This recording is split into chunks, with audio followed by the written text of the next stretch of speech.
Genial. Muchísimas gracias por la invitación. Mi nombre es José Pérez Cajía, soy profesor en el Departamento de Historia Económica de la Universidad de Barcelona y hoy, gracias a la invitación que me han hecho, voy a presentar este libro que publicamos el año pasado en Bolivia, que se llama Capital y Trabajo, una historia económica de la minería en Bolivia desde 1900 hasta el 2025. Este es un libro en coautoría con Níger Caspa, que era profesor de Historia Económica en la Universidad Mayor de San Andrés, en Bolivia, pero que está ahora en México, en el Colegio de México, haciendo su doctorado en Historia. Entonces, en esta presentación, eh, voy a dividir la presentación en cuatro grandes puntos. En primer lugar, tratar de explicarles qué es este libro, cómo lo hemos hecho. Luego voy a tratar de justificar, les voy a presentar dos tipos de aportes que creo que tiene el libro para tratar de justificar por qué puede tener sentido hacer un nuevo libro sobre historia económica de la minería en Bolivia. Y finalmente les voy a dar unos dos o tres ejemplos en función de del tiempo que nos dé, eh, donde muestro los aportes específicos del libro y cómo creemos nosotros que esos aportes nos pueden ayudar a repensar la minería en Bolivia en el presente, pero también la historia económica de la minería. ¿Ok?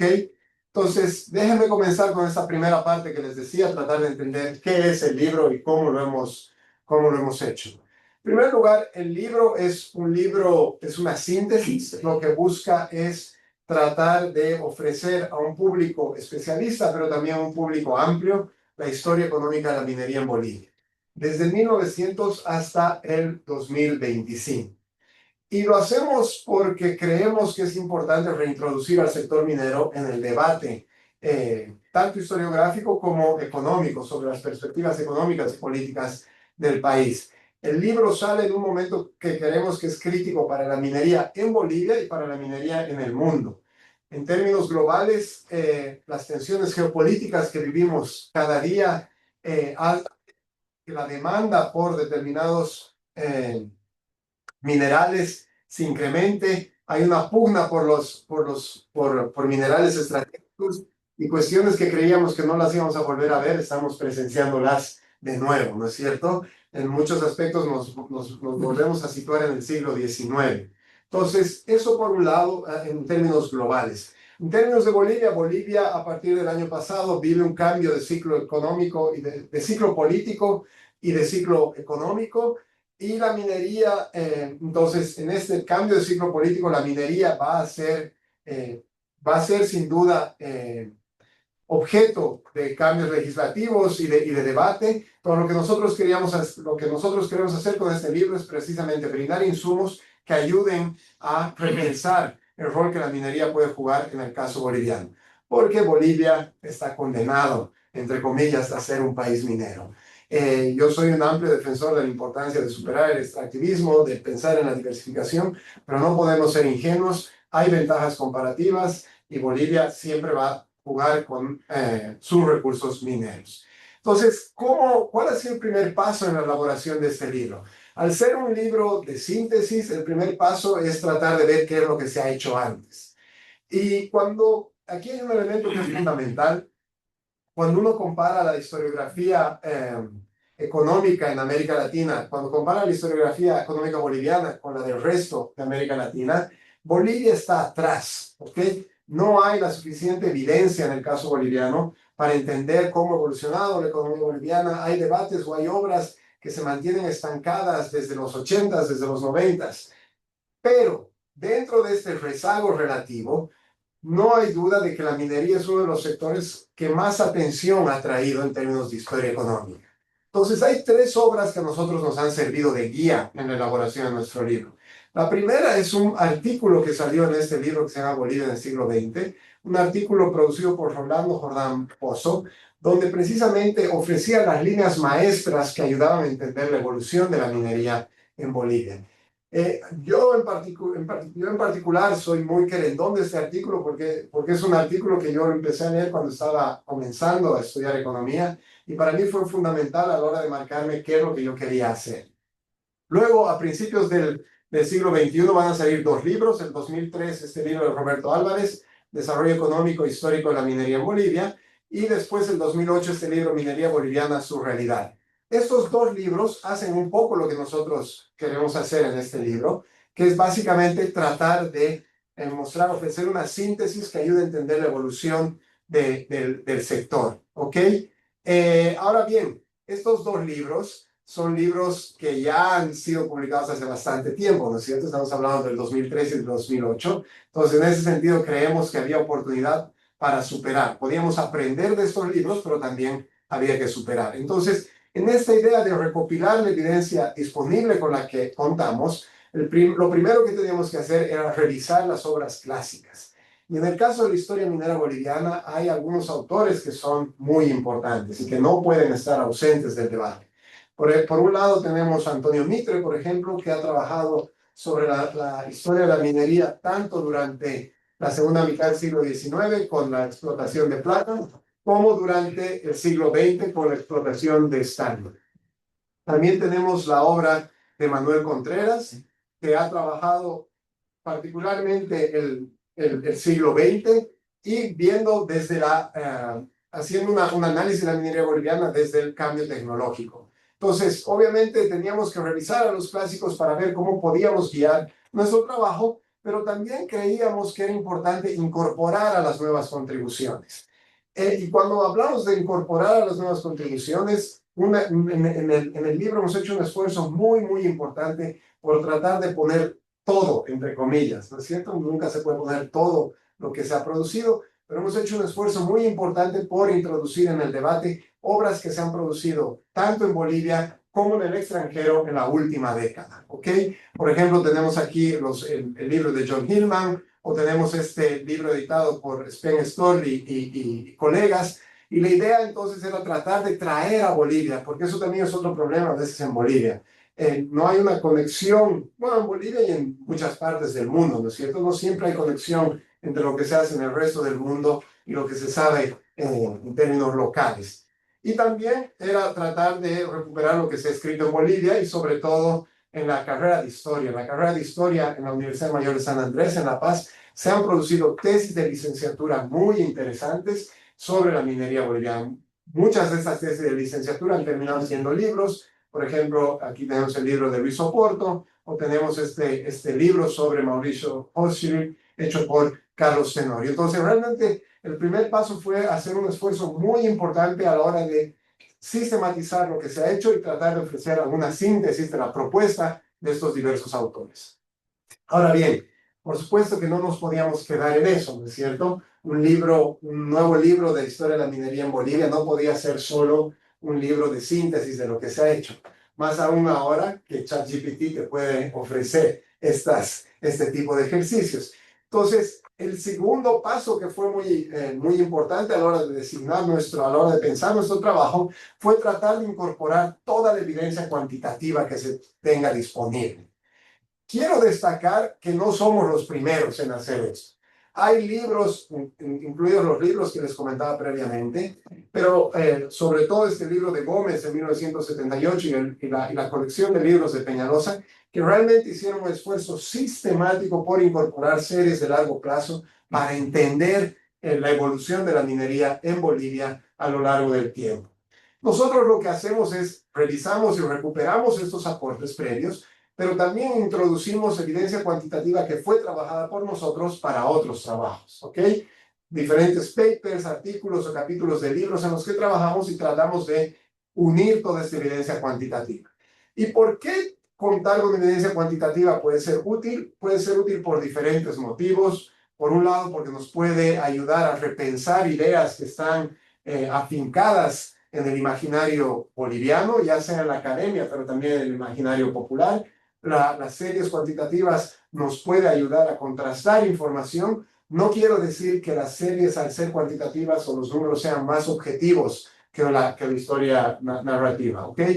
Muchas veces no muchas veces, al elaborar series también tenemos que tomar decisiones que pueden ser sujetas a debate. Lo que quiero decir es que tener estas series nos ofrecen una perspectiva adicional. A la hora de pensar en una perspectiva adicional, las series de largo plazo nos ayudan a identificar hechos estilizados. Las series de largo plazo nos ayudan a entender cómo ha evolucionado la minería boliviana a lo largo del tiempo. Y este es uno de los primeros ejemplos que les puedo mostrar al respecto. Aquí tienen la evolución del PIB minero como parte, como share del PIB total boliviano. Y aquí hay algo que llama poderosamente la atención, y sobre todo aquí en Chile esta gráfica les puede llamar la atención. Vemos que si bien Bolivia siempre ha sido un país minero, no va a ser hasta principios del siglo XX, básicamente con la explotación del estaño, donde el sector minero va a alcanzar un gran tamaño sobre el total del PIB boliviano. ¿Ok? ¿Qué es lo que nos está diciendo? Que si bien la minería va a ser siempre el sector más dinámico de la economía en Bolivia, Bolivia era básicamente una economía rural, una economía agrícola. ¿Ok? Entonces lo que vemos ahí es un fuerte incremento en importancia relativa del PIB minero sobre el PIB total, que más allá de la crisis de la Gran Depresión, se va a consolidar durante la primera mitad del siglo XX. En la primera mitad del siglo XX vemos una tendencia opuesta, vemos una tendencia a una caída en importancia relativa del PIB minero sobre el PIB total. Y esta caída se podría esperar a priori porque forma parte del cambio estructural que va a vivir la economía boliviana a partir de la segunda mitad del siglo XX. Cambio estructural en el cual primero va a ganar importancia la producción manufacturera, la producción de hidrocarburos y también la tendencia de la economía hacia los servicios. Pero uno, si compara esto con Chile, por ejemplo, no ve una caída de esta magnitud. En Chile el PIB minero, el share del PIB minero todavía es muy importante y se parece a lo que nosotros veíamos a principios del siglo XX en Bolivia. Entonces, el segundo elemento clave para entender esta caída en importancia relativa de la minería boliviana es la crisis que va a sufrir el sector, tanto a inicios de la década de los 50 como a inicios de la década de 1980. Van a ser crisis profundas que van a tener consecuencias de largo plazo. Entonces, este es un primer elemento que quiero compartir con ustedes. El segundo elemento se vincula con lo que les comentaba. Si bien la importancia relativa de la minería boliviana, no, si bien la importancia relativa de la minería sobre el PIB total boliviano no siempre va a ser elevado, no hay duda que por mucho tiempo las exportaciones mineras van a ser las más importantes en el caso boliviano. Aquí tenemos la importancia relativa de las exportaciones mineras y las exportaciones de hidrocarburos en Bolivia a lo largo desde 1908 hasta la actualidad. Y fíjense que prácticamente hasta la década de 1970, el 90% de las exportaciones bolivianas eran exportaciones mineras. Luego, hacia principios de 1970, con la exportación de gas natural a la Argentina, va a comenzar a incrementarse la importancia relativa de las exportaciones hidrocarburíferas. En los 80s, a principios de los 90s, este sector va a sufrir una crisis y va a haber un nuevo boom en la exportación de gas, esta vez a Brasil, a partir de la década del 2000. Sin embargo, las políticas que el gobierno del MAS va a implementar en el sector hidrocarburífero van a ser insostenibles. La producción de gas ha caído de manera brutal desde el 2014. Estamos en niveles de producción similares a los de los 90s. Entonces, la producción de hidrocarburos ha caído en Bolivia y una vez más son los minerales las principales exportaciones de Bolivia. Es por ello que les digo, si queremos pensar en cómo Bolivia puede salir de la crisis económica que hemos heredado, del mal manejo macroeconómico que hemos tenido en los últimos años, la minería es un sector fundamental. Cuando hablamos de minería en Bolivia, hablamos de unos productos muy específicos, ¿ok? Aquí otra de las series que presentamos en el libro se relaciona con la exportación, con la importancia relativa de diferentes, tenemos hasta 8 productos mineros, desde 1908 hasta la actualidad. Y aquí lo que pueden ver es que cuando hablamos de exportaciones mineras en Bolivia hasta 1970, estamos hablando básicamente de estaño. El estaño representaba 2/3 de las exportaciones mineras bolivianas. Entonces, el grado de concentración del sector exportador boliviano era particularmente elevado, ¿no es cierto? Luego de la crisis que el sector va a sufrir en la década de los 80, vean ahí esa caída en la importancia relativa del estaño, va a haber una mayor diversificación y hoy en día hay un mix, ¿ok? Hay diferentes productos que son importantes en el sector minero boliviano. Tenemos el estaño sigue siendo importante, la plata sigue jugando un rol importante, pero hay dos productos que ganaron protagonismo en las últimas décadas: el zinc y en los últimos 10 años el oro. ¿Ok? Son los productos que ahora exporta Bolivia. Entonces, de nuevo, tener estas series cuantitativas nos ayudan a tener esta perspectiva de largo plazo y pensar en hechos estilizados. En el trabajo, además de contar con valores de exportación, buscamos analizar niveles de producción. ¿Por qué esto es importante? Porque no es lo mismo cuando las exportaciones crecen gracias a un incremento en las cantidades y en el precio, o cuando las exportaciones solo crecen gracias a incrementos en los precios. Y aquí, con el caso del estaño, pueden ver la vulnerabilidad de la minería boliviana. En la primera mitad del siglo XX, en ese momento en el que el PIB minero se consolida como uno de los más importantes en la minería boliviana, vemos un incremento continuo en los niveles de producción.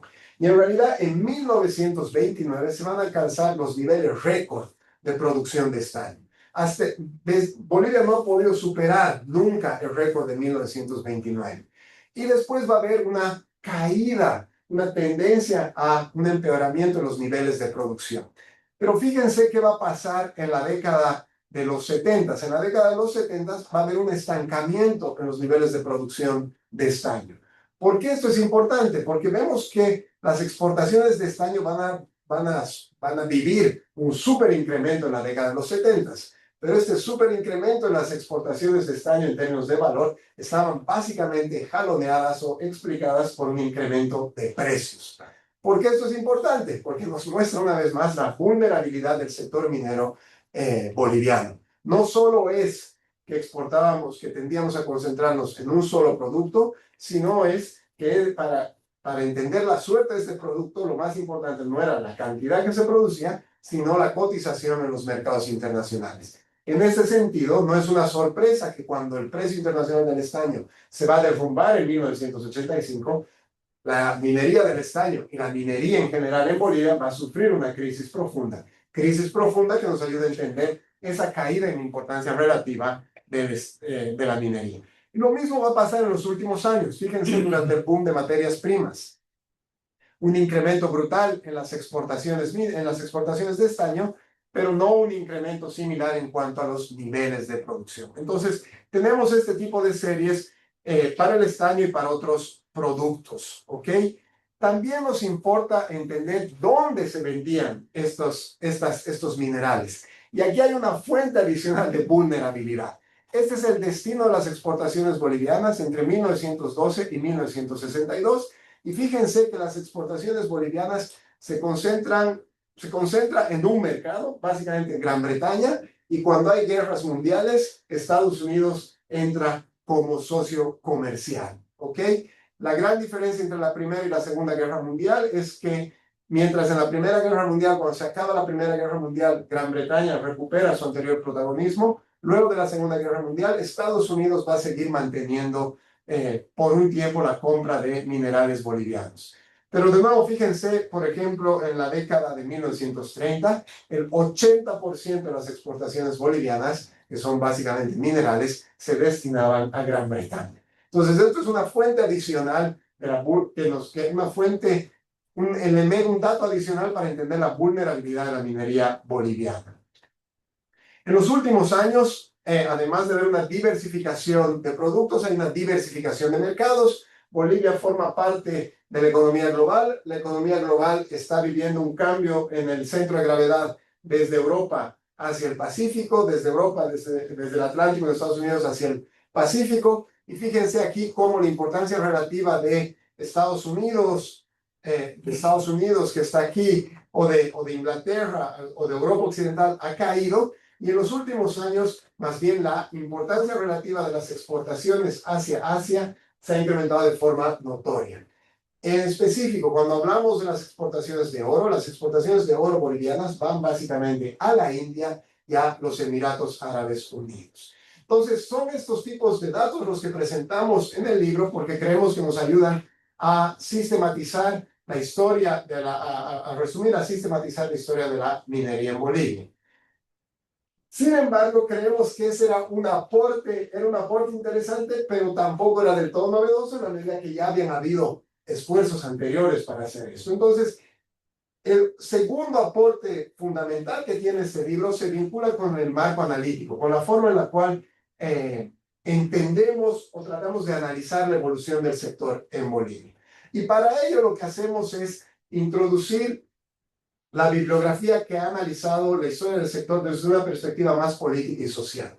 Cuando uno analiza la historiografía minera en Bolivia, hay dos grandes tradiciones. Hay una perspectiva macroeconómica, que es la que les he presentado previamente, que ayuda, que se vincula con esas construcciones de series, etc. Y hay una perspectiva más social, del movimiento obrero, desde la política.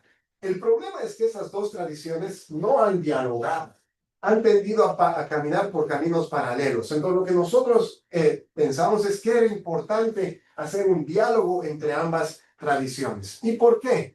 Porque con ello creemos que podemos repensar los equilibrios institucionales que van a existir en el sector. Vincular macroeconomía con política nos ayuda a entender instituciones, nos ayuda a entender poder político. Y poder político nos ayuda a entender la facilidad con la cual se podían implementar reformas o no. Y eso nos ayuda a entender, a dar respuestas a esas tendencias de largo plazo que les mostraba. Entonces, déjenme explicarles cuál es la visión con la cual entendemos el sector. Partimos de esta idea.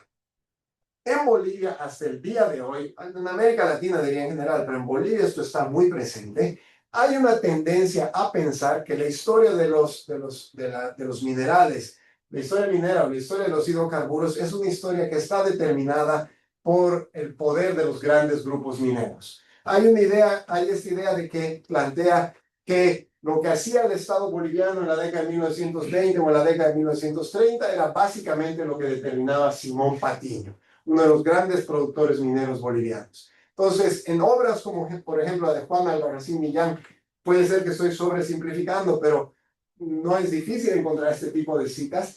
El Estado boliviano sería simplemente una correa de transmisión, ¿ok?, de lo que Patiño quiere. Esta idea está presente incluso hoy en día. Este trabajo hecho por Vladimir Díaz es muy interesante. Habla sobre la economía política de la minería durante los años de Evo Morales, y él plantea que, al contrario de la idea de que en teoría había un gobierno revolucionario en Bolivia, él plantea que la política minera en Bolivia estaba determinada básicamente por los grandes grupos multinacionales que operaban en el país. Entonces, nosotros partimos de esta idea, creemos que es importante tomar en cuenta el poder político que tienen los grandes grupos mineros, pero creemos que es una visión muy incompleta. Es muy incompleta por dos motivos. Por un lado, porque no se puede asumir que el poder político de los grandes grupos mineros va a ser constante a lo largo del tiempo, y por otro lado, porque esta visión ignora la existencia de otros actores en el sector. Y los otros actores que van a participar en el sector son actores importantes. En primer lugar está el Estado. Y en la visión tradicional que les presentaba previamente, el Estado, como les decía, es simplemente una correa de transmisión, es decir, es un Estado que está subyugado, un Estado que no es capaz de hacer nada que molesta a los grandes mineros. La historia boliviana muestra que esto es mentira, que es una visión simplista de la historia minera boliviana. El Estado boliviano es un Estado que ha nacionalizado el sector minero, no una, no dos, sino hasta en tres diferentes olas. El Estado boliviano es un Estado que va a nacionalizar los tres grandes grupos mineros en 1952. Es un Estado que va a nacionalizar las minas a principios de la década de 1970. Y es un Estado que también va a nacionalizar en los últimos años. Entonces, no podemos negar, no podemos obviar esto si lo que queremos entender son los equilibrios institucionales en el sector. El Estado participa, el Estado nacionaliza, pero también el Estado participa. Cuando nacionaliza, el Estado boliviano crea empresas públicas que son importantes no solo a nivel nacional, sino también a nivel internacional.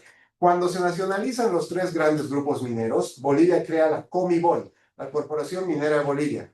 La Comibol era una de las empresas, era la empresa de estaño más grande del mundo hasta la década de los 60, hasta que Indonesia crea una nueva empresa.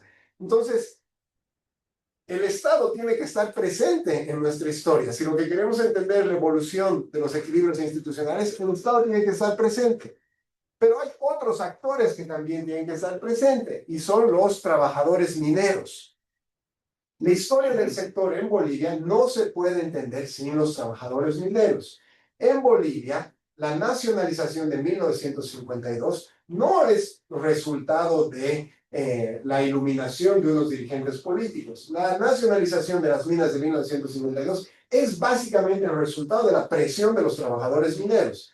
Trabajadores mineros que desde principios del siglo XX se habían organizado en sindicatos y que en 1944 van a crear un sindicato nacional que no solo se preocupa por demandar aspectos relativos al sector, sino que tiene una propia visión de lo que tiene que ser el país. En 1946, los mineros van a promover lo que se llama la tesis de Pulacayo, una propuesta ideológica con la cual podemos estar o no de acuerdo, pero que nos muestra la idea de que los mineros, los trabajadores mineros, se ven como un actor político con una propuesta y una ideología determinada.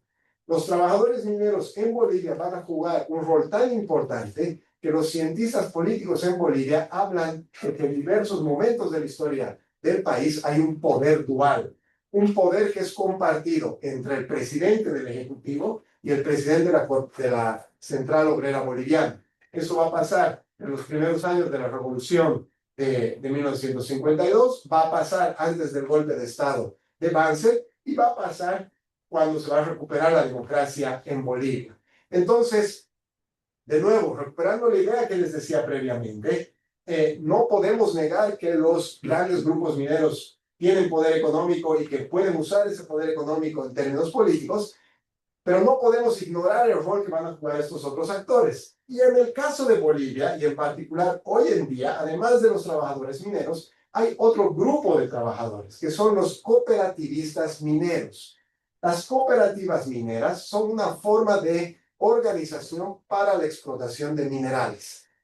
Si bien el nombre, su denominación habla de cooperativas, estos están lejos de ser cooperativas, ¿ok? Hay mucha desigualdad entre cooperativas y al interior de las cooperativas. Sin embargo, es un tipo de organización que ha ganado importancia en el sector, que ha ganado una gran importancia en el sector en los últimos años. Aquí tienen el número de empleados en el sector minero desde 1900 hasta la actualidad. Y fíjense cómo en la década de los 80, con la crisis, hay una fuerte caída en el número de mineros en la empresa estatal, pero aquellos trabajadores que estaban antes en la empresa estatal van a crear estas cooperativas mineras y van a trabajar en aquellos parajes que previamente eran trabajados por la empresa estatal.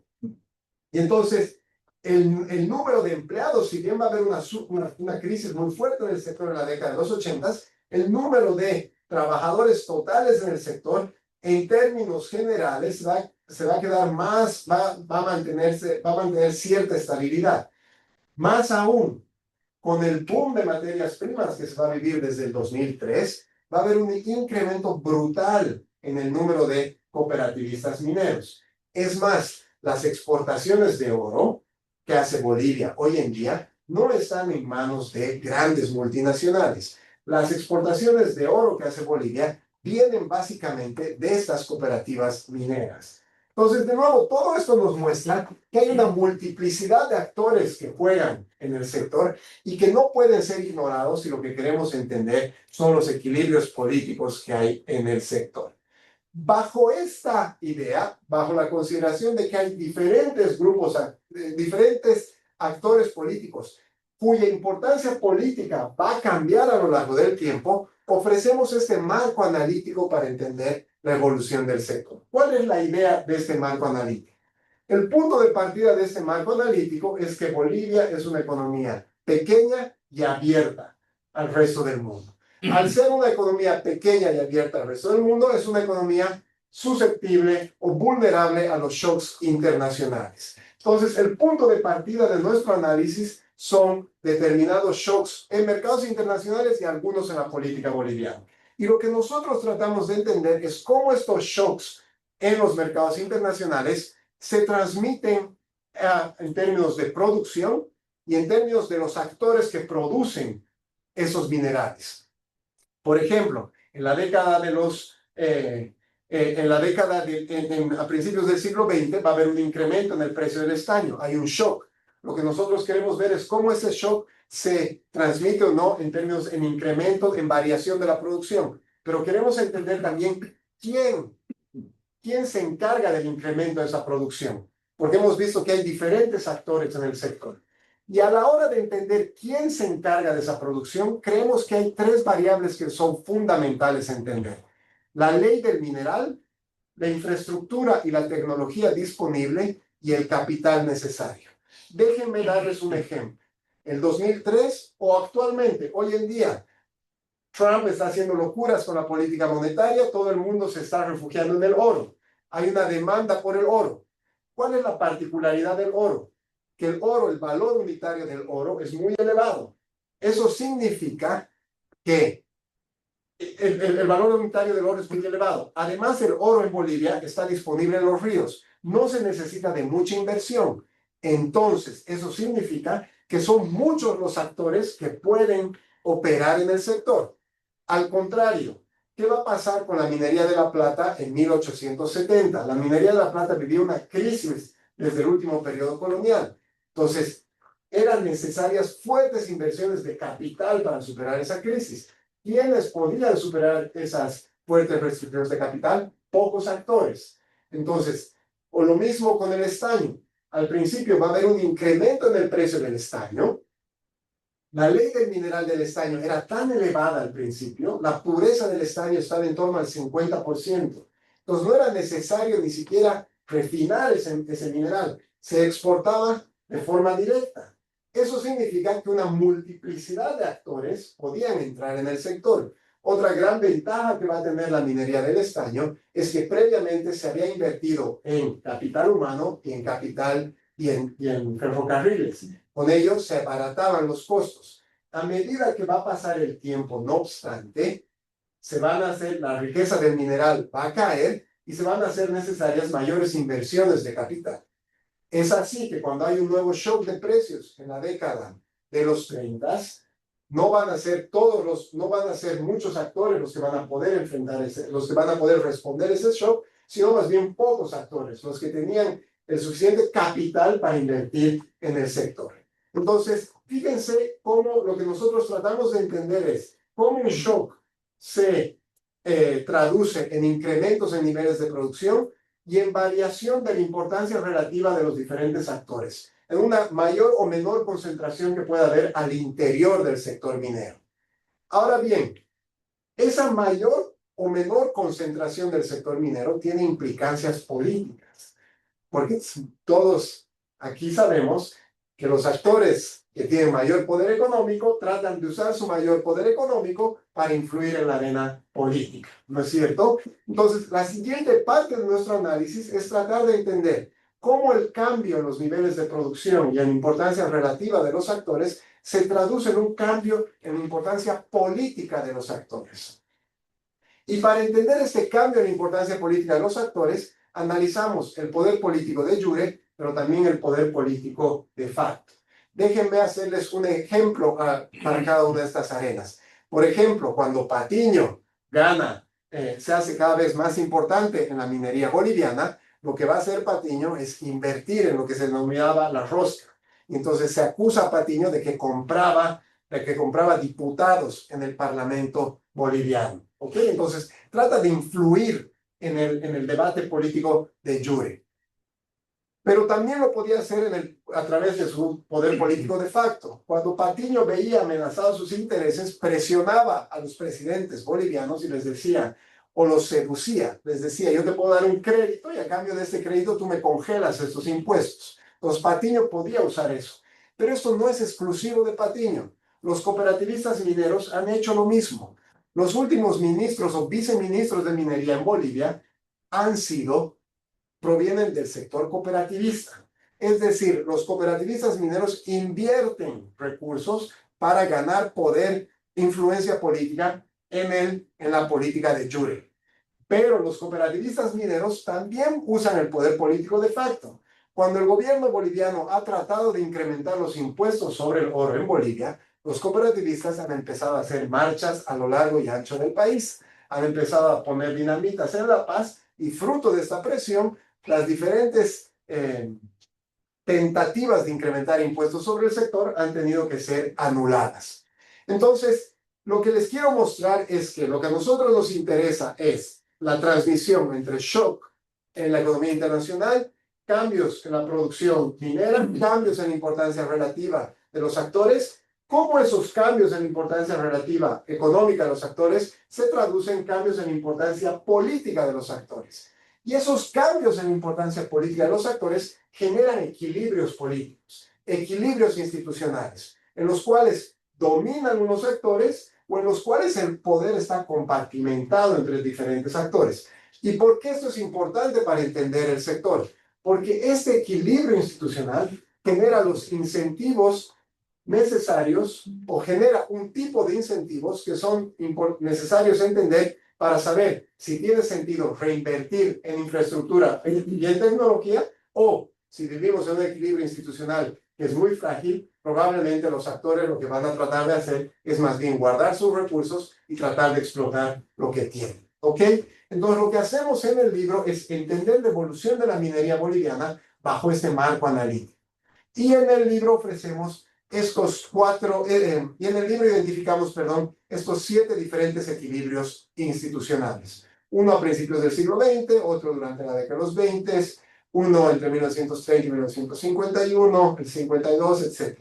Obviamente yo no me voy a detener ahora a explicarles cada uno de estos equilibrios, porque no tendría sentido.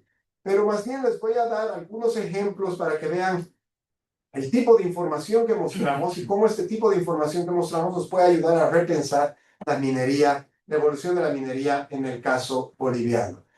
¿Cuánto tiempo me queda? ¿Sí? Sí. Vale, ok. Entonces, déjenme comenzar con un primer ejemplo. El primer ejemplo se vincula con algo que mostramos en el libro, pero es un artículo. Gracias al libro también publicamos este artículo en Business History. Y la idea de este artículo es tratar de debatir esta idea en torno a los varones del estaño. ¿Ok? Y nos preguntamos si los varones del estaño son un lobo feroz o son un patito feo. ¿Por qué los varones del estaño eran los 3 principales productores de estaño en Bolivia en la primera mitad del siglo XX?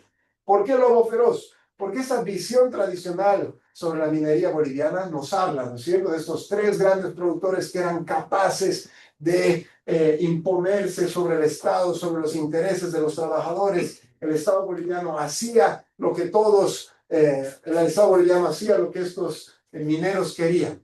Esa es una visión.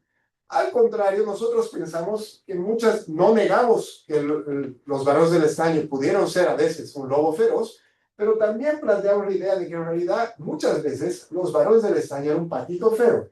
¿Por qué un patito feo? Porque eran los actores políticos a los cuales todos apuntaban como los causantes del subdesarrollo boliviano.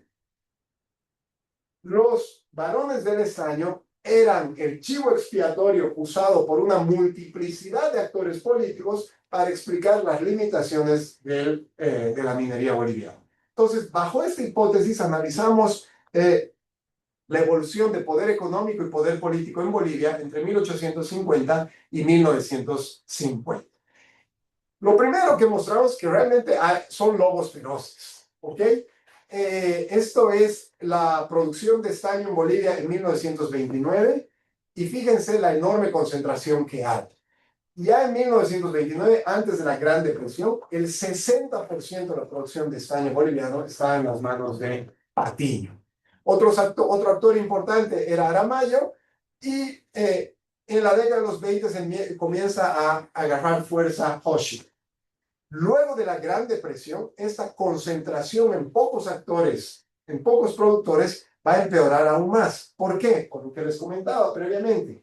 Como hay una caída brutal en el nivel de precios, son pocos los actores que son capaces de mantenerse a flote. Patiño se va a mantener porque lo que va a hacer es cerrar los centros mineros más costosos se va a concentrar en los más baratos y con eso va a mantener su rentabilidad. ¿Ok?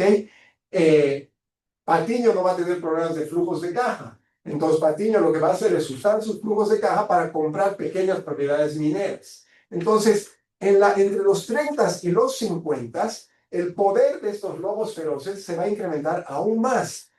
En la década de los 30 y los 40, 3/4 de las exportaciones de estaño estaban en manos de estos tres actores.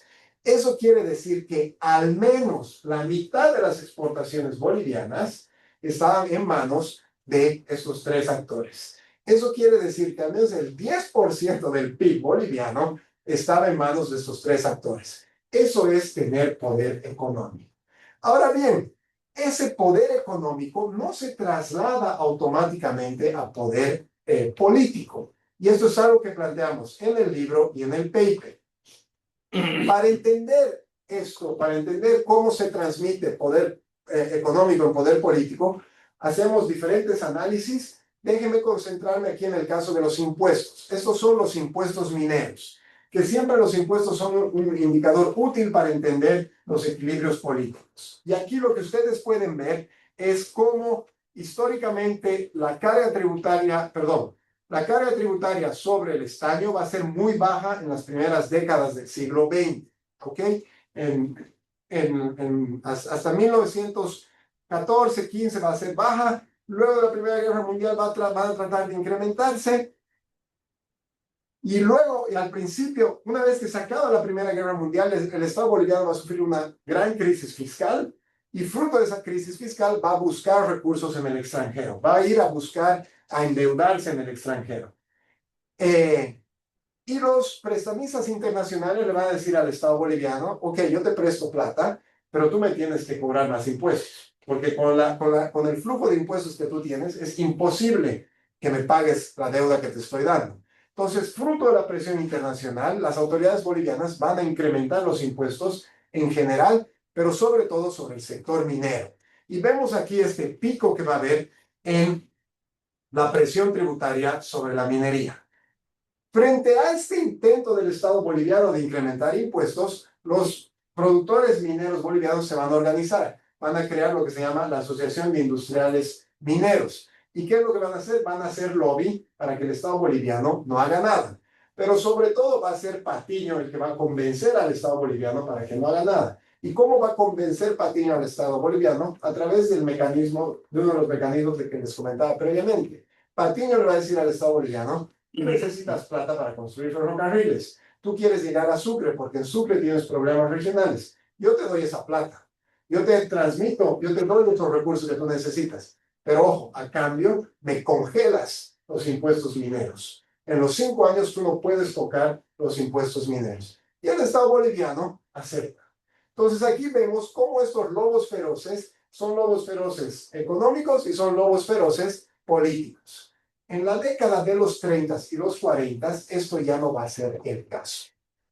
En la década de los 30 y los 40, que es cuando los varones del estaño tienen más poder económico, el poder político de estos productores mineros se va a ver mermado. Y eso se ve reflejado en el incremento que va a haber en la presión tributaria. ¿Ok? Lo que vemos, ¿qué es lo que va a pasar en los 30 y los 40? En los 30 y los 40 van a pasar diferentes cosas. Por un lado, el mercado del estaño va a cambiar. Se va a crear un cartel de estaño y con la creación del cartel del estaño, el Estado va a ganar mayor poder político, porque cada país tenía una cuota y quien distribuía esa cuota era el Estado. Entonces, era el Estado el que tenía el poder político de determinar quién podía producir y quién no. Entonces, al contrario de lo que pasaba antes, ahora los empresarios mineros trataban de vanagloriarse con el Estado para que puedan tener una mayor cuota. Eso va a ser un primer elemento. El segundo elemento va a ser la guerra del Chaco. La guerra del Chaco, como toda guerra, se necesita recursos. ¿De dónde se van a sacar recursos? Del sector más rentable, de la minería. Usando la excusa de la guerra, van a incrementar la presión tributaria sobre el sector. La guerra del Chaco va a terminar en 1935, pero los impuestos mineros se van a mantener. ¿Por qué se van a mantener los impuestos mineros? Porque luego de la guerra del Chaco va a haber una fuerte inestabilidad política. Y en ese contexto de inestabilidad política, el Estado necesitaba invertir recursos. Eso por un lado. Y por otro lado, luego de la guerra del Chaco, va a haber una mayor, va a comenzar esta idea del patito feo que les comentaba. La derrota en el Chaco va a ser un trauma nacional. Y dentro de ese trauma nacional se buscan culpables. Y el culpable que se va a encontrar van a ser los productores mineros que no pagaban los suficientes impuestos. Entonces, los productores mineros van a ser vistos como el problema de Bolivia, no solo por los trabajadores mineros, no solo por partidos de izquierda, sino también por los propios militares que habían ido al Chaco. Entonces, mientras antes de la guerra del Chaco los mineros podían tener diferentes aliados políticos, esta capacidad de aliarse con otros sectores se va a mermar. Y otro elemento que es clave para entender aquí, los mineros eran importantes porque generaban divisas y había un control de divisas. Esas divisas eran importantes para los productores industriales. La industria está creciendo en Bolivia durante este periodo. Entonces, ahora los industriales bolivianos quieren que el Estado boliviano, son otros actores que quieren que el Estado boliviano administre esas divisas. Entonces, mientras en la década de los 10 y los 20 los industriales y los mineros podían estar aliados, en los 30 y los 40 sus prioridades políticas van por otro lado. Entonces, si bien los mineros bolivianos son un lobo feroz en términos económicos, en términos políticos son un patito feo. Y entender esto es clave para entender por qué Bolivia va a poder nacionalizar en 1952 las propiedades de estos tres grandes grupos mineros. Algo que destacaba yo muchas veces en Bolivia es que esta idea no es necesariamente nueva. Esta es una idea que ya había estado planteada por diferentes autores, como Contreras o como Gallo. El problema, creemos nosotros, es que el libro de Gallo no ha estado traducido al castellano. Por eso esto es otro elemento que creo que es importante que tenemos que tener. Es bueno hacer papers en inglés, es bueno trabajar con los mejores journals, pero es bueno también publicar libros o publicar en castellano, porque los públicos a los cuales se llega con esas diferentes obras es diferente. Entonces, este es uno de los ejemplos en los cuales que ejemplifica esto que les decía, ¿ok? ¿Por qué mezclar una visión macroeconómica con una visión política nos puede ayudar a repensar la evolución del sector? Tiempo. ¿Sí? Ok, déjenme mostrarles un segundo ejemplo y después voy a terminar con las conclusiones. Un segundo ejemplo en el cual tratamos de mostrar por qué política y economía nos puede ayudar a repensar el sector minero en Bolivia se relaciona con Comibol. Comibol es la Corporación Minera de Bolivia. Esta es la empresa estatal que se va a crear luego de la nacionalización y sin duda, tanto los trabajos previos como en el libro, nosotros mostramos que Comibol va a nacer con un problema de base. Comibol como empresa estatal, el objetivo de Comibol nunca era, el objetivo del Estado con Comibol nunca va a ser el de crear una empresa que sea competitiva a nivel internacional. Al contrario, la idea cuando se crea Comibol desde el principio es de que se tiene que tratar de sacar la mayor cantidad de excedentes y divisas y saldar la deuda social, reinvertir los recursos para mantener contentos a los trabajadores mineros, para diversificar la economía boliviana. Entonces, bajo este punto de partida, sin duda, Comibol va a ser un botín político y sin duda, Comibol no va a tener dificultades para consolidarse como una empresa rentable. ¿Ok? Entonces, como Comibol era básicamente la vaca lechera del Estado boliviano, Comibol va a ser un botín político. Y dentro de y al ser un botín político en Comibol muchas veces va a contratar más trabajadores de los que se necesitaban para que funcionase el sector. Y entonces, para entender, para explicar la crisis de Comibol, siempre se va a hacer referencia a esto que se denomina los supernumerarios, personas que no deberían trabajar. Y sin duda, cuando uno analiza la cantidad de trabajadores que hay en Comibol, es una locura. ¿Ok? Y hay un incremento constante. Ahora bien, dentro de la locura de trabajadores que hay en Comibol, habían también doctores y profesores. Aquí no se nota muy bien. Los que nos están viendo en vivo quizás, eh, pero fíjense, en el libro lo que mostramos es la cantidad de estudiantes, o sea, mostramos el número de profesores, el número de doctores que trabajaban en Comibol y cómo gracias a esa inversión en profesores y en salud va a mejorar el capital humano de las personas que vivían en los distritos mineros, ¿ok? Entonces, lo que quiero hacer con esta tabla es que, sin duda, la presión política de los trabajadores mineros va a hacer que se contraten a más trabajadores de los que se necesitaba. Eso va a afectar la rentabilidad de la empresa, pero hay también un lado positivo en esta historia. Y el lado positivo es la contratación de esos profesores y el incremento del capital humano en esos sectores. Este es un tema que quiero trabajar en profundidad y que lo vamos a trabajar con una estudiante de doctorado, con Wen Xuan Zhang. Lo que queremos y hemos sacado algunas conclusiones, y lo que mostramos es que en aquellos lugares donde Comibol crea sus colegios, el capital humano era muchísimo más elevado que en el resto de regiones.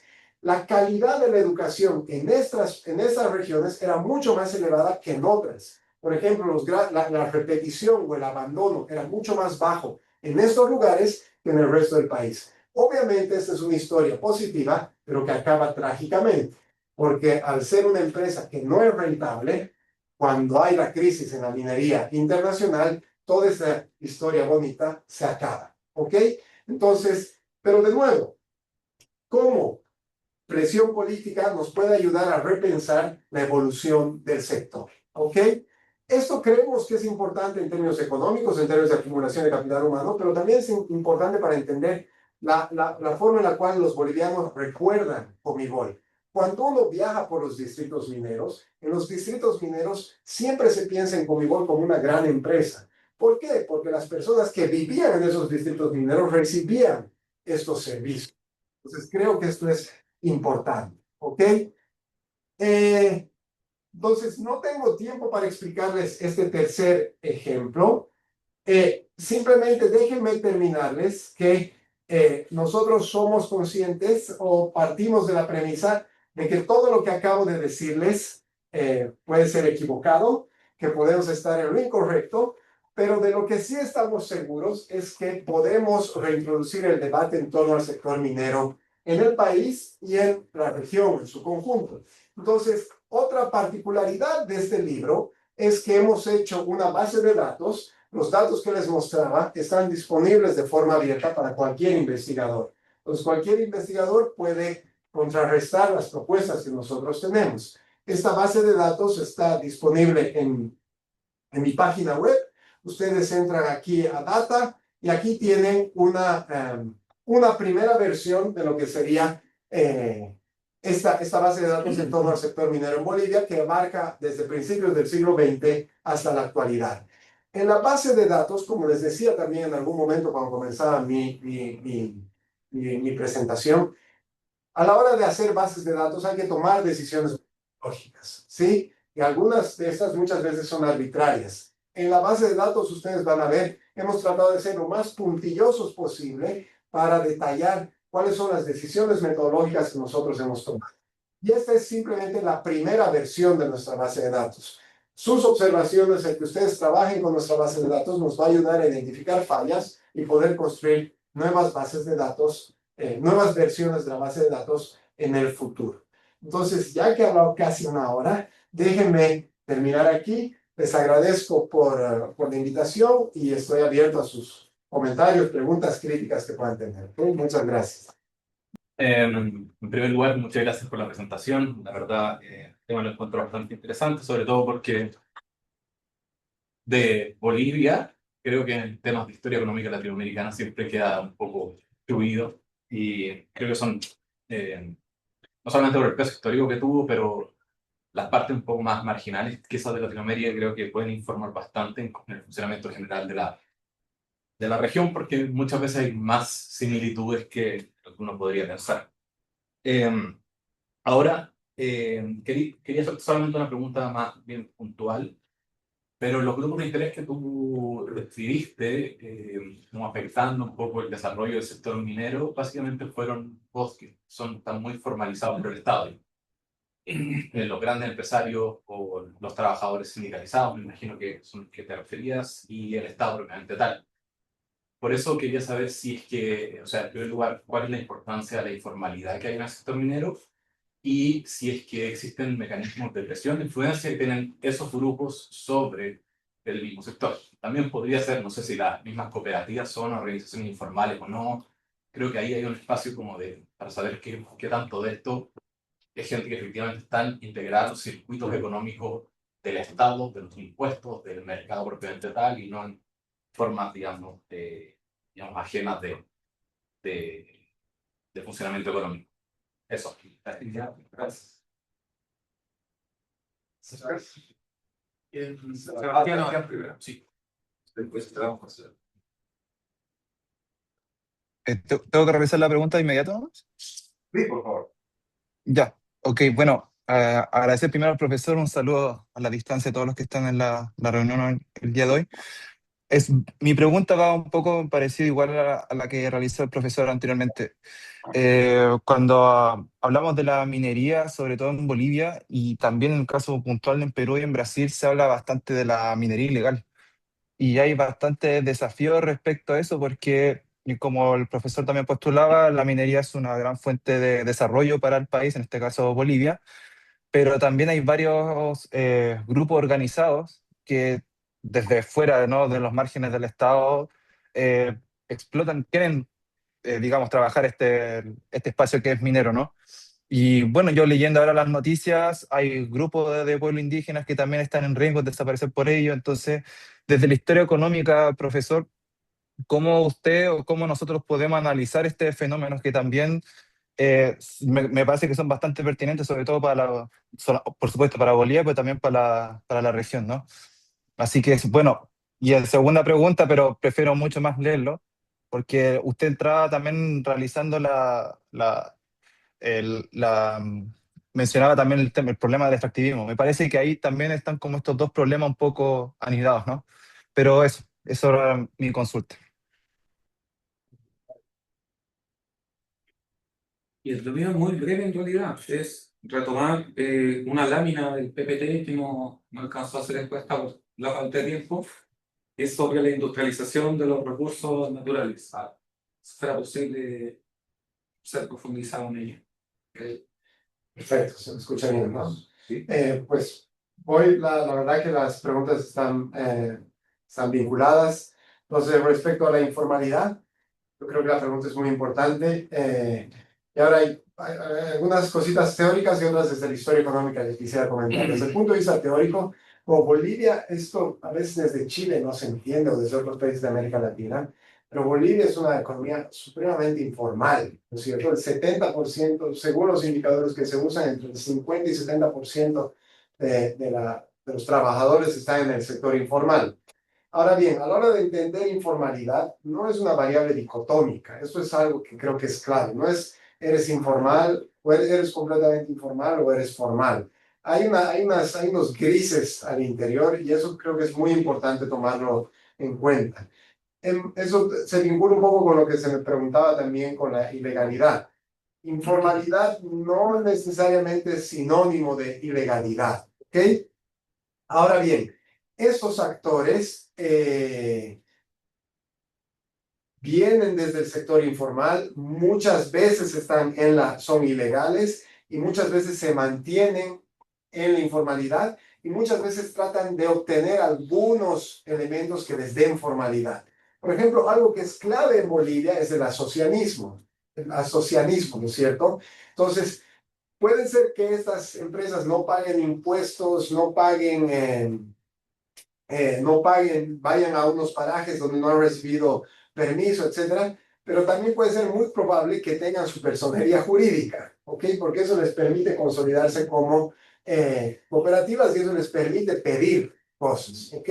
Entonces, yo creo que es muy importante entender estos grises para entender la historia económica de Bolivia y para entender la historia del sector. Entonces esto se vincula con lo que se me preguntaba previamente, ¿cómo podemos entender esto desde la historia económica? Y en realidad hay trabajos que muestran que esto no es una novedad. En la colonia va a haber un grupo de mineros que son denominados los cachas. Los cachas son aquellos trabajadores que trabajaban el fin de semana en el Cerro Rico de Potosí y que el sábado y domingo entraban de ocultas a las minas, sacaban minerales y después lo vendían. Ahora bien, de nuevo no son compartimentos estancos. ¿Qué hacían los cachas? Los cachas usaban estos minerales y se los vendían a los grandes ingenios, a los grandes ingenios, entre comillas, formales. ¿Ok? Entonces, esa producción minera, ¿qué es? ¿Es producción minera informal? ¿Es producción minera formal? Es producción minera informal inicialmente que luego se formaliza. Esto sigue habiendo hasta el día de hoy. Cuando tú hablas con empresarios mineros en Bolivia y te y dialogas y debates sobre qué se puede hacer con el sector, lo que ellos dicen, nosotros necesitamos aliarnos con los cooperativistas. Pues los cooperativistas no tienen el know-how, no tienen el capital que nosotros tenemos, pero ellos son capaces de producir determinados minerales que nos pueden servir a nosotros. Y entonces esta imbricación ha existido también durante Comibol. En Comibol en los 60, 70 se nutría Comibol de la producción de los cooperativistas, ¿ok?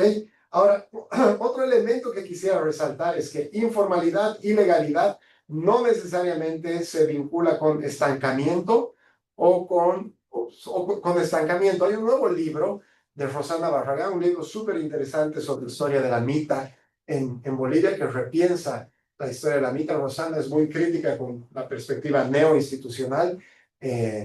No le gusta para nada el trabajo de Melissa Dell y hace un trabajo más de historiadora.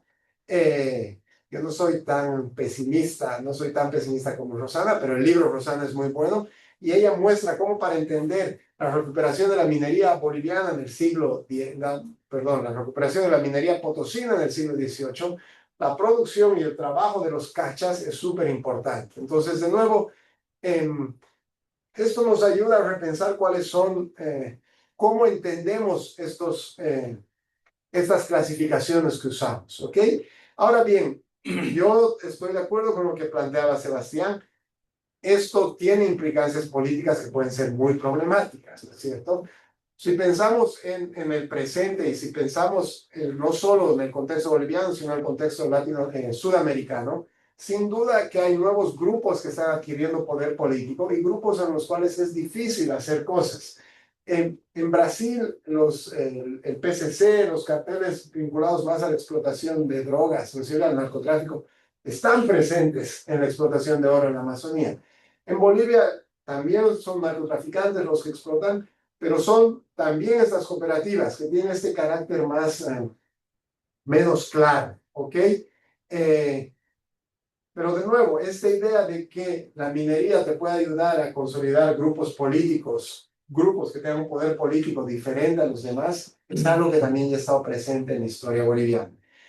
Recuperando lo que nos planteaba Sebastián, obviamente un problema adicional se vincula al extractivismo. Bolivia es un país minero, Bolivia va a seguir siendo un país minero. ¿Qué podemos hacer al respecto? No podemos seguir haciendo lo mismo que hemos hecho siempre.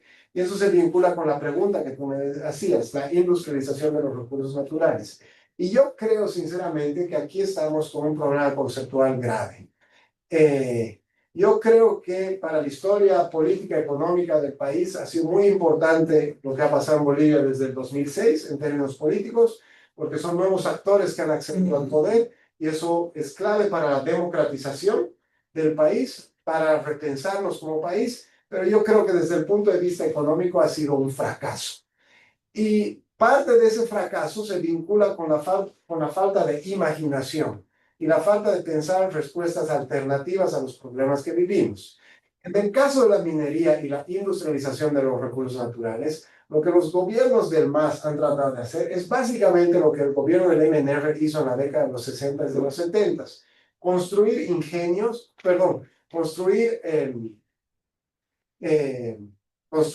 fundiciones para que en lugar de vender el mineral bruto, vendamos el mineral procesado.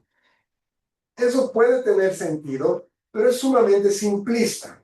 ¿Por qué es sumamente simplista? Porque, por ejemplo, no tiene sentido poner una fundición si esa fundición es operada por una empresa internacional y eso no genera spillovers en otros asuntos, ¿no es cierto?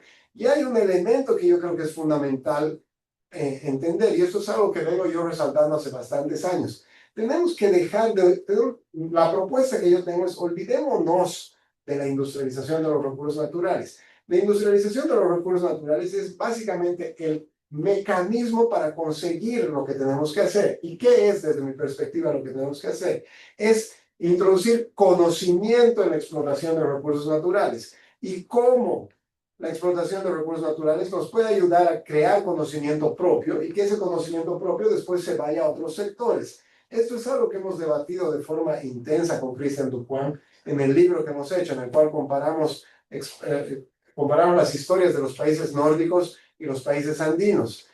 En los dos hay minerales, la diferencia es que en unos han podido crear conocimiento propio y en otros seguimos importando conocimiento. Todas las licitaciones, no todas, muchas de las licitaciones en términos de explotación de hidrocarburos o minerales que Evo Morales pedía eran básicamente llave en mano sin ninguna capacitación de los agentes locales. Así es difícil avanzar en la creación de conocimiento.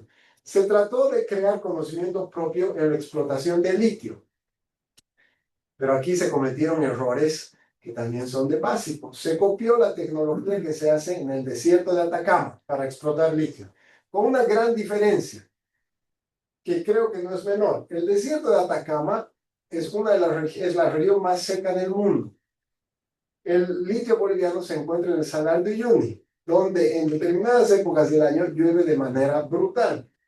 Por este error menor, Bolivia ha gastado $1.000 millones en la creación de tecnología propia y ha sido incapaz de consolidarse en la exportación de litio.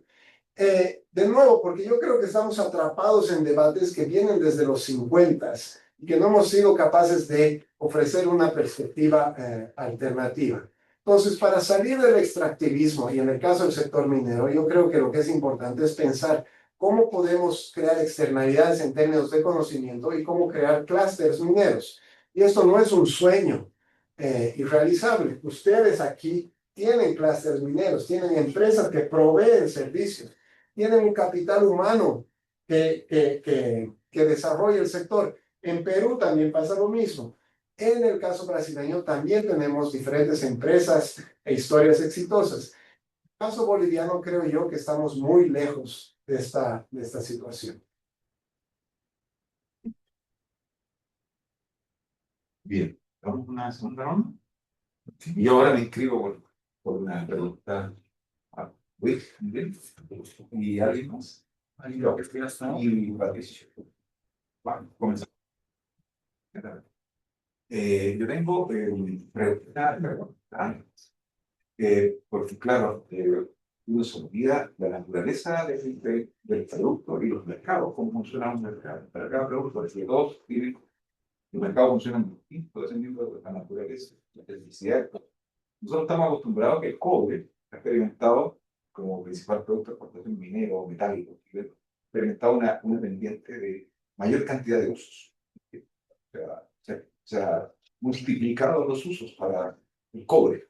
Y eso, sobre todo ahora, en la fase que estamos entrando de creación de nuestra movilidad, podemos imaginar lo que plantea.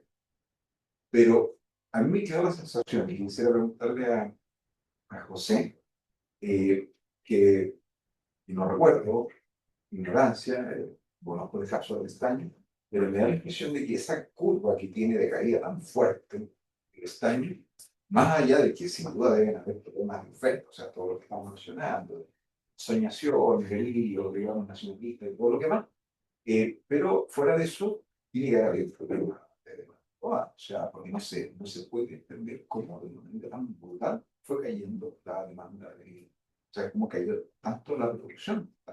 La primera pregunta es, ¿qué pasó ahí? O sea, ¿se fue disminuyendo el número de usos o hubo un cambio tecnológico que reemplazó al material de que se usaba como atención para hacer bronce, un cobre, no sé. Ahí me explicará. La segunda asunto es seguramente el libro de esta. ¿No? Y ahí vamos a aprovechar que nos ha dejado el libro para destacarlo. Pero sería muy interesante hacer en las curvas que muestras que quisieras también una relación de la construcción de la inversión, por varias razones. Una, porque no es algo baladí, no es algo menor el ver si la mayor parte de la inversión es capital extranjero o capital doméstico.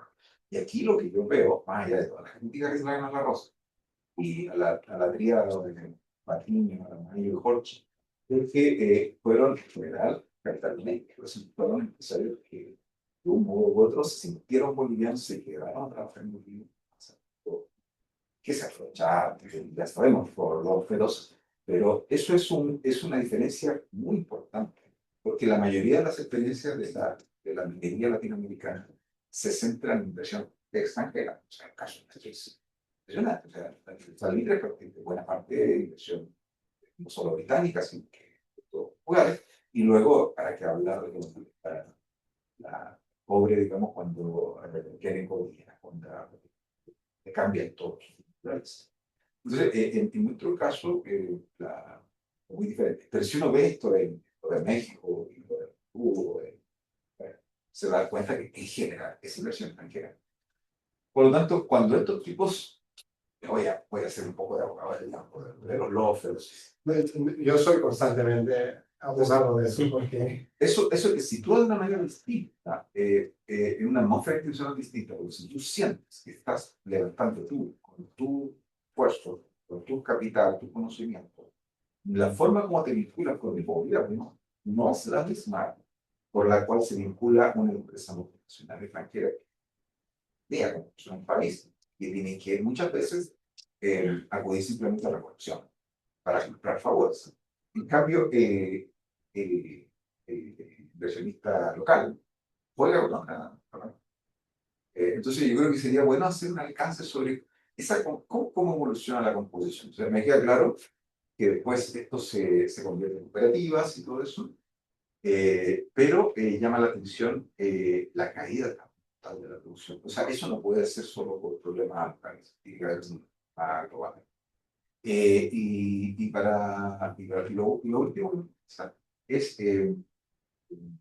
pensando también, llevando a los otros temas, ¿no? Ahora vamos a hablar del que sí son los feroces. A pesar de que puede canalizar su influencia y su interferencia en la política a través de formas más sutiles. Así que lo hacen igual.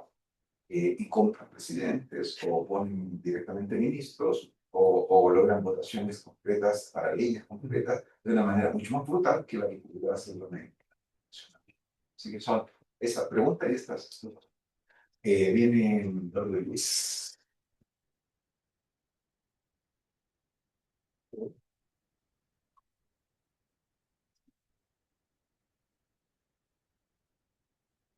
Bueno, muchas gracias.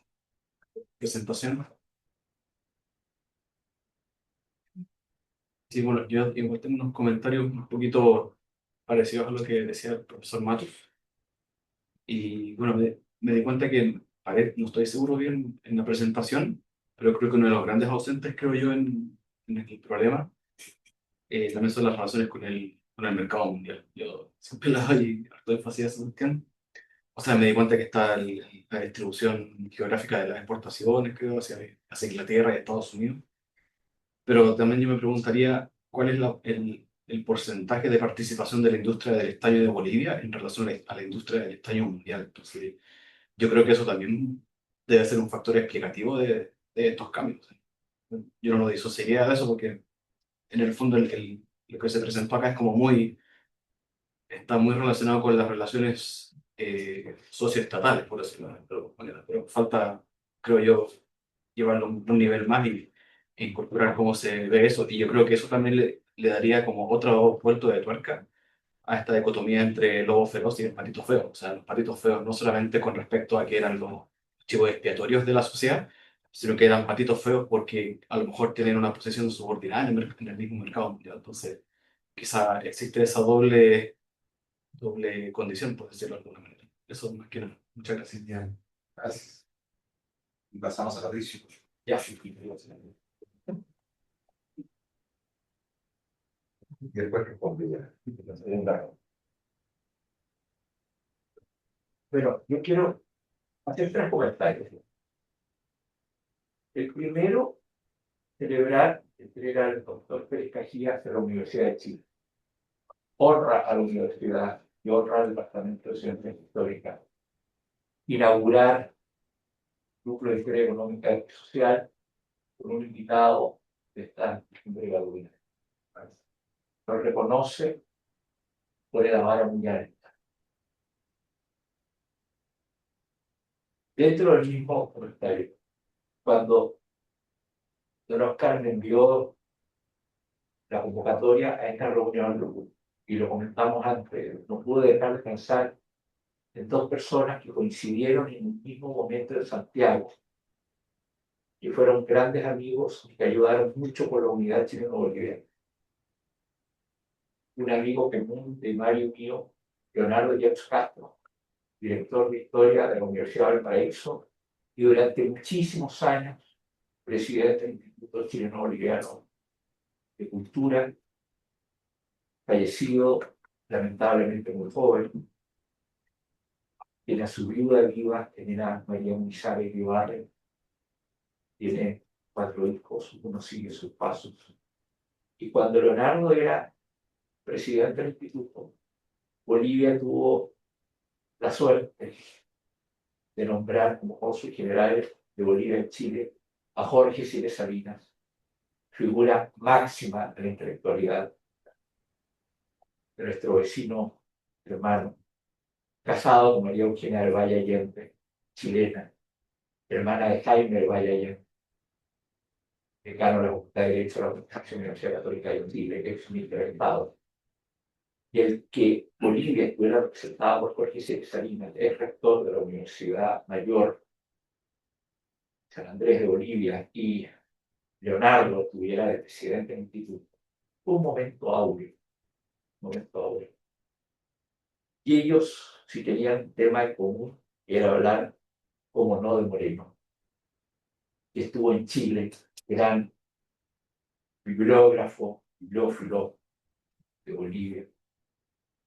Y debemos sentirnos tan felices los chilenos de haberlo tenido en nuestra tierra.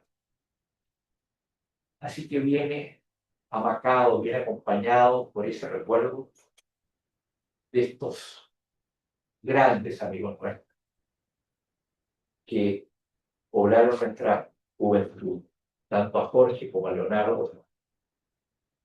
Los quise mucho y lamento mucho que ya no estén con nosotros. Entro ya en materia. Cuando se habla de la minería boliviana, uno no puede dejar de pensar en las relaciones entre chilenos y bolivianos desarrollando la minería boliviana.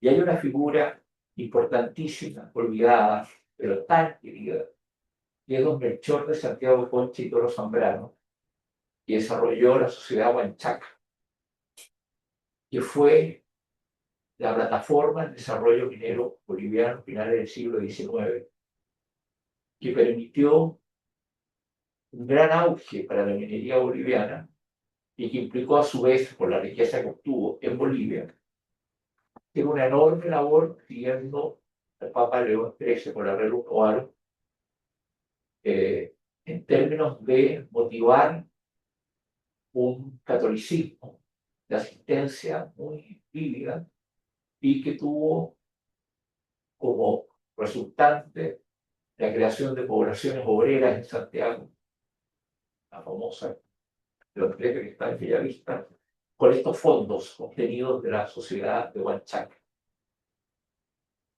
Después de esa gran figura, cuando se hablaba de 3 grandes prohombres, bueno, Tocqueville tuvo enorme participación en Chile, claro, y los sobrinos, y hasta el día de hoy, Poco se conoce también de la participación de Aramayo en Chile, no es menor. O sea, si uno hiciera un estudio de la participación de estos tres prohombres en Chile, ahí hay una beca, ¿no? Y quiero entrar en Patiño y en su hijo Antenor, que para los que tenemos años era una figura rutilante de la sociedad internacional, porque si algo tenía era señorío, rango, prestancia y presencia. Y si Bolivia tenía una presencia en el imaginario de Occidente, era por Antenor Patiño, por todo lo que significó, solo comparable con personajes como el Marqués de Cuevas chilenos, que hizo el Palais de Monte Carlo, o Aronda en Chorena para la Argentina. El personaje boliviano era Antenor, hijo de Simón, que se casó con la tercera duquesa de Durkheim y tuvo dos hijas. Una se casó con un príncipe, la otra muere en el parto, se casa con Goldsmith, relacionado con el Abacán, es decir, una presencia que acompañó, yo me acuerdo, toda mi infancia y la adolescencia, viendo esta figura que era ubicua, estaba donde había que estar, estaba Antenor Patiño. Y se hablaba del estaño boliviano y se hablaba de Antenor. Entonces, cuando se habla de estos lobos feroces o los patitos feos, hay que recordar que el patito feo, ¿por qué era feo? Porque era un cisne que se vinculó, el cuento dice que malamente se acerca, entonces todos lo miraban y decían, no puede hacer nada, pero era finalmente un cisne, y eso no hay que olvidar. Y hay que también acordarse cómo termina la historia del lobo feroz, porque si no nos quedamos con una parte de la historia, pero hay que comprenderla. Entonces, antes de la pregunta, pongo una cuña y hago la pregunta al final. Eso de ilegalidad e informalidad, hay que mirarlo con pinza. ¿Por qué? Porque los abogados especializados en derecho tributario, ¿qué nos advierten? Todo se ha de tributar. Si no se tributa, es ilegal. Entonces, esta informalidad de algo que no se tributa, como que si el informal no fuera ilegal, atención. Es como cuando en las ferias de Santiago está la feria determinada y después se pone a gente a vender sus cosas. Los poleros, se dice, sí, los poleros. Y se entrevista a los poleros y dice, yo no hago nada malo, ¿qué estoy haciendo? Pero al no pagar impuestos, el 19% del IVA en Chile queda para ellos. Entonces hay que tener cuidado. La informalidad no siempre, no necesariamente es ilegal. Si uno lo mira desde esa visión de que no va a pagar tributo, esa informalidad se acerca más a la ilegalidad. Y la pregunta viene relacionada con los niños. Porque si nosotros desde Santiago, y cuando viajábamos, veíamos este halo de magnificencia en torno a Antenor, el año 52, Antenor tenía 56 años. Esta figura de anatemización sobre los patiños no fue tan bien construido por la propia familia, que a diferencia de Aramayo y Oxford, no hicieron gala y gárgara del lujo y el boato y las altas esferas. Ahí hay algo de historia cultural por analizar. ¿Cuánto peso le hizo a la economía boliviana esta idea del derroche? Que obviamente exacerba los ánimos. Un expresidente que tuvo Chile, lamentablemente fallecido, y de una gran fortuna, él siempre decía, yo soy un hombre de clase media. Y era una forma de tener una relación con la ostentación.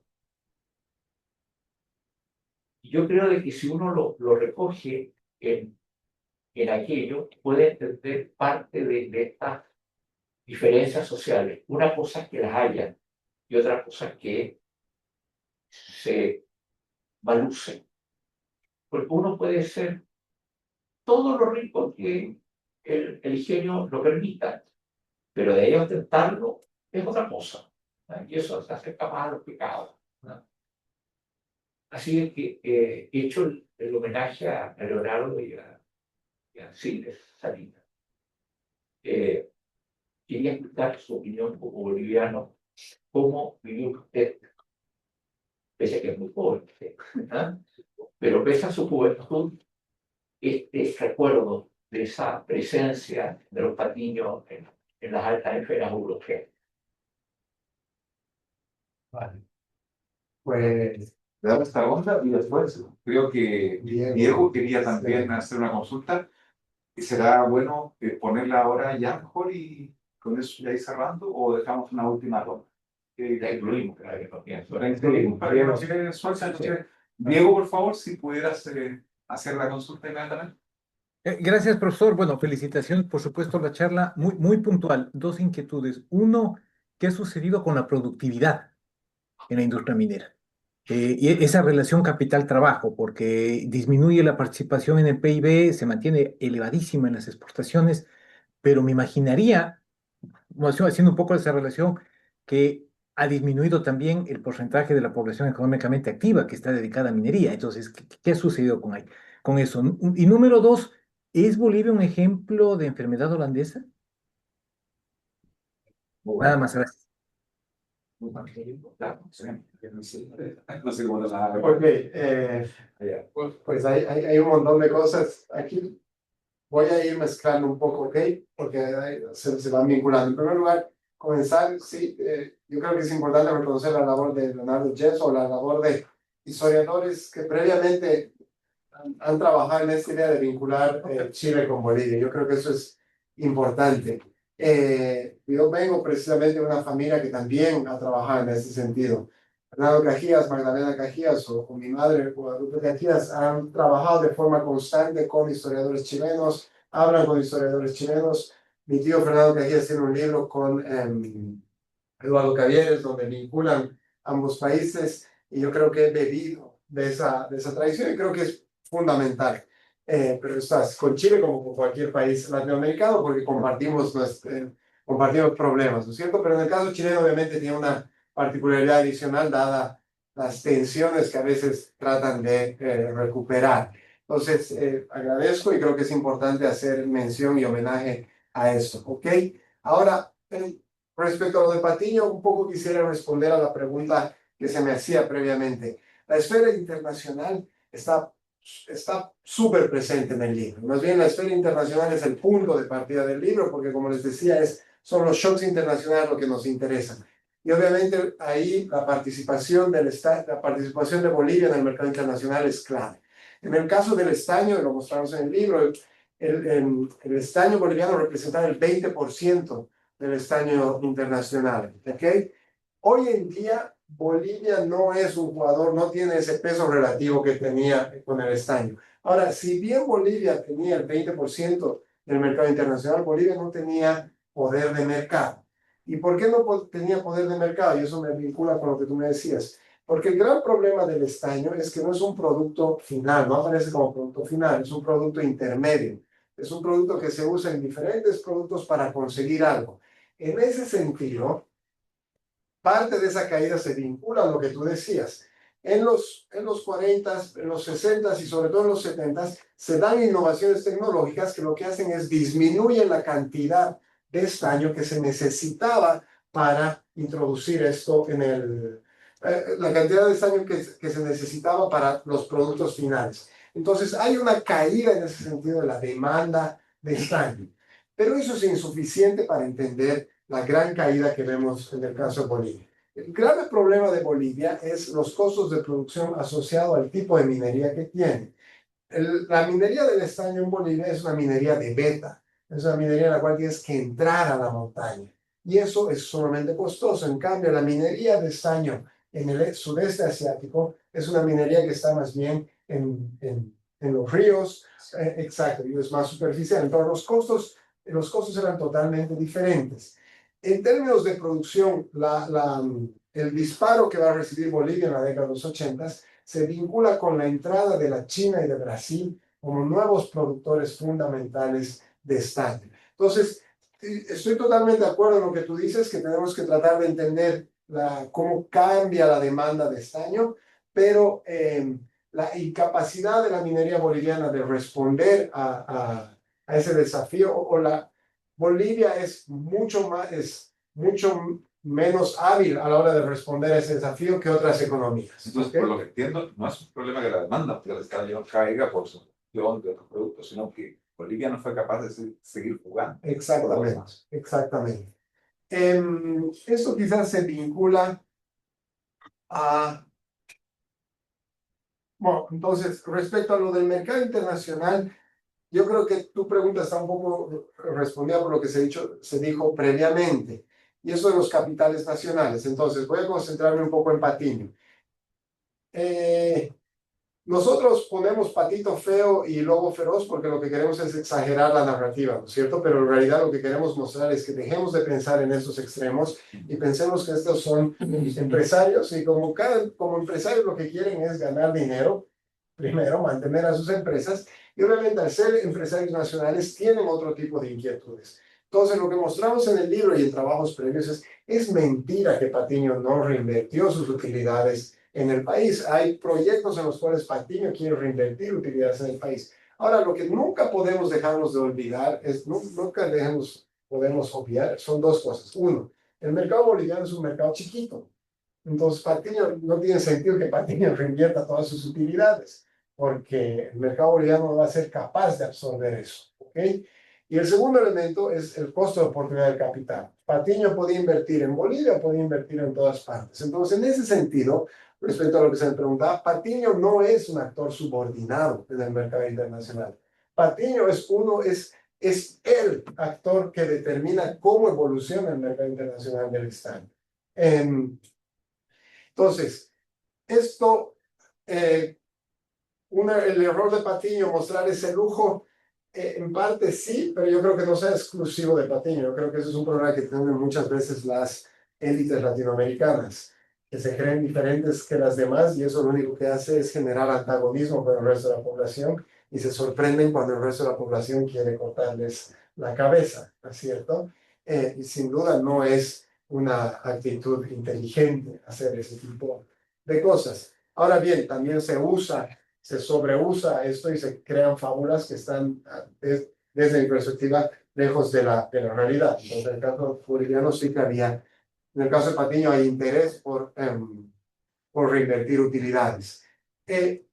Déjame terminar, no, hay tres cositas más que quiero decir, voy a responder al final a Diego. La inversión internacional, la inversión extranjera directa. En Bolivia hay diferentes olas de inversión extranjera directa, pero lo que sí que es verdad es que el capital nacional ha estado siempre presente en la minería boliviana. Entonces, la primera ola de inversión internacional fuerte se da a principios del siglo XX, después en los 20, pero en los 30 y 40 se concentran estos tres grandes actores.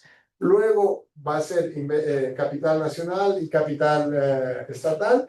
En los 60 hay de nuevo un flujo de inversión internacional, pero de nuevo entre comillas, se nacionaliza el sector, son capitalistas bolivianos los que adquieren protagonismo en los 70.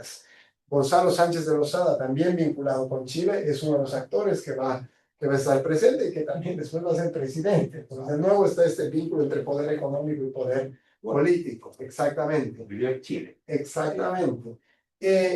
Hoy en día, la minería privada está en manos de grandes multinacionales internacionales, porque no habían capitalistas bolivianos que fuesen capaces de enfrentar los requerimientos de capital que necesitaba el sector. ¿Ok? Entonces, llegando a la actualidad, voy a responder el tema de informalidad y legalidad y el tema de la productividad y de enfermedad holandesa. En términos de informalidad y legal, estoy totalmente de acuerdo, hay que tener mucho cuidado. En términos de impuestos, en términos de producción, las cooperativas producen el 50% de la producción minera boliviana. En términos de impuestos, no aportan menos del 10% de los impuestos mineros. Entonces, ¿por qué? Precisamente porque son ilegales, pero también porque tienen poder político para enfrentarse a cuando el Estado quiere meterse. Entonces, sin duda, eso es un problema gravísimo. En términos de productividad, lo que ha pasado en Bolivia, con la minería boliviana, sin duda, en términos agregados hay un estancamiento o una caída, pero lo que hay en términos de productividad en Bolivia es una divergencia entre los tres grandes subsectores que tenemos. Tenemos la minería privada, que opera bajo estándares internacionales y con niveles de productividad elevados. Tenemos la minería estatal, cuya productividad no es la mejor, y tenemos la minería cooperativista, con una productividad muy baja, ¿no es cierto? Y muy dependiente más bien intensiva en mano de obra. Entonces, creo que más allá de ver la evolución general de la productividad del sector minero en Bolivia, lo interesante es ver cómo se da esta divergencia entre esos diferentes actores. Y en términos de que si Bolivia sufre la enfermedad holandesa, no sé si es la enfermedad holandesa en particular, pero lo que sin duda está muy presente en el caso boliviano es lo de la maldición de los recursos naturales, ¿no es cierto? Y caemos una y otra vez en estos diferentes ciclos con una dificultad enorme de poder superar estas restricciones estructurales. El caso de los hidrocarburos en los últimos años es dramático. Ahora el precio del petróleo ha vuelto a subir, ¿no es cierto? Está en niveles elevadísimos por la guerra, por la invasión, por los bombardeos de Trump en Irán. Eso hace 10 años era buena noticia en Bolivia, porque significaba que el precio del gas iba a subir. El problema es que Bolivia ahora no tiene gas para exportar. Y el problema es que Bolivia importa ahora gasolina y diésel. Entonces, que suba el precio de los hidrocarburos es una mala noticia para Bolivia porque significa que sube el precio de las importaciones de gasolina y de diésel y con eso sube el subsidio que tiene que pagar el Estado boliviano. Entonces, sin lugar a dudas, Bolivia tiene una dificultad para superar las diferentes trampas que están asociadas a la maldición de los recursos naturales. Y en ese sentido, creo que es importante pensar en alternativas que superen, que vayan más allá de lo que ya se debatía en la década de los 50. No creo, sinceramente, que la industrialización de los recursos naturales sea per se la receta para superar esto, sino es la industrialización de los recursos naturales pensada desde una perspectiva de generación de conocimiento local y de creación de externalidades de conocimiento hacia otros sectores. Por eso ya lo veo, creo que ya hablamos bastante. Muchas Bueno, gracias. quisiéramos en cualquier caso también agradecer la presencia de que han estado aquí físicamente y aquellos que se han conectado. Es un gran orgullo, privilegio tenerlos acá. Vemos a varios. Gracias por haberse conectado, el interés que ha suscitado. Ojalá que también hayan habido amigos y familiares, ¿cierto? Colegas de José que hayan podido disfrutar de esta conferencia. Y desde ya lo dejamos invitado para las próximas sesiones del núcleo, que van a ser, tal como ahora, abiertas, así se podrán conectar. Habrá temas también de este nivel, de esta categoría. Hicimos un muy buen inicio del año, así que ya no nos queda otra cosa que dar un gran aplauso y agradecimiento por su querido José.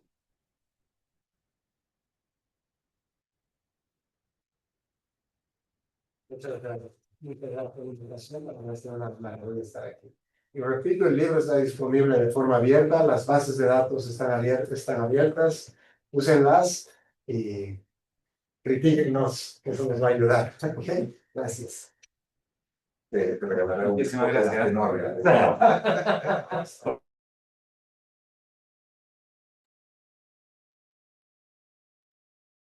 Sí, el otro día justo veía una... Tienen la plena distancia, bueno, desearles una gran semana y Que tengan una muy buena semana y los están invitados cordialmente a seguir participando. Muchas gracias.